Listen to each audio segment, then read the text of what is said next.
नमस्कार ओटीएन टीवी रे आपण मानक स्वागत।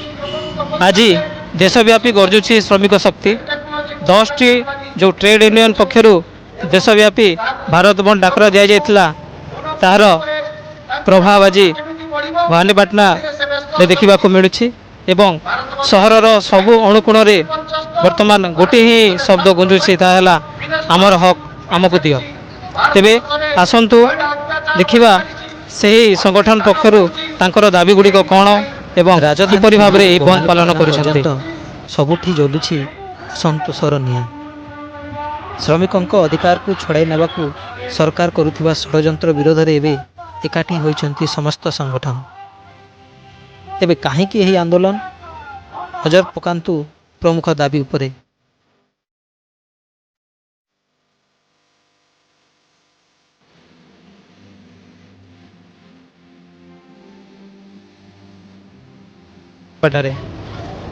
केंद्र सरकार गोटे आईन आनी नूतन 4टी श्रम कोड जो थे श्रमिक कौन से अधिकार रही श्रमिक तार मजूरी पर धार्य किसी निष्पत्ति नहीं पार ना कंपानी नब सरकार से चाहती ना जे आउ श्रमिकर दायित्व नापी एवं जो मैंने स्किल वर्कर अच्छा आशा पाचिका अंगनवाड़ी से दैनिक मजूरी 600 टंका आम दाबी करुचु।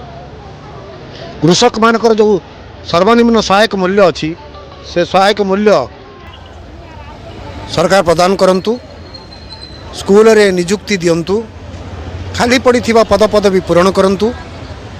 समग्र भारत वर्ष रे राष्ट्रायत्त उद्योग मानकर जो घरोईकरण होची से घरोईकरण बंद करा जाऊ। आकाश छुआ दर दाम जो होईची ताकु नियंत्रण करा जाऊ। ये समस्त दाबी की नहीं ठिका श्रमिक प्रथा बंद करा जाऊ। ये समस्त दाबी के नहीं समग्र भारत वर्ष रे हड़ताल डाकरा दिया जाइछि। ये दाबी पूरण पाई आमे दाबी करुचु एवं भारत वर्षर समग्र जो आंदोलन डाकरा दिया जाइछि सेतिरे भवानीपाटना शहर रे आमे शामिल आंदोलन रे छात्र संघ अखिल भारतीय छात्र संघ मध्य योगदान करिसंती।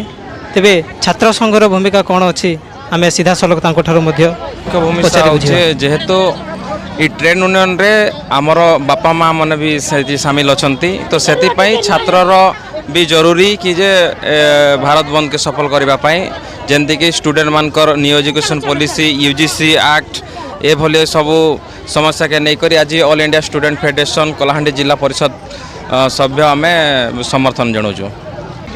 जनसाधारण को किछटा असुविधा हेउथिले हैं यही संगठन गुड़िकर दाबी गुड़िक को समस्ते समर्थन करुछंती। एवे देखा बाकी रहिला केंद्र सरकार कान रे यही गर्जन शुभुची ना नहीं। भवानीपाटना रोहित कुमार नियालंक report OTN TV. OTN TV खबर नुहे विश्वासर स्वर। Like, comment and subscribe.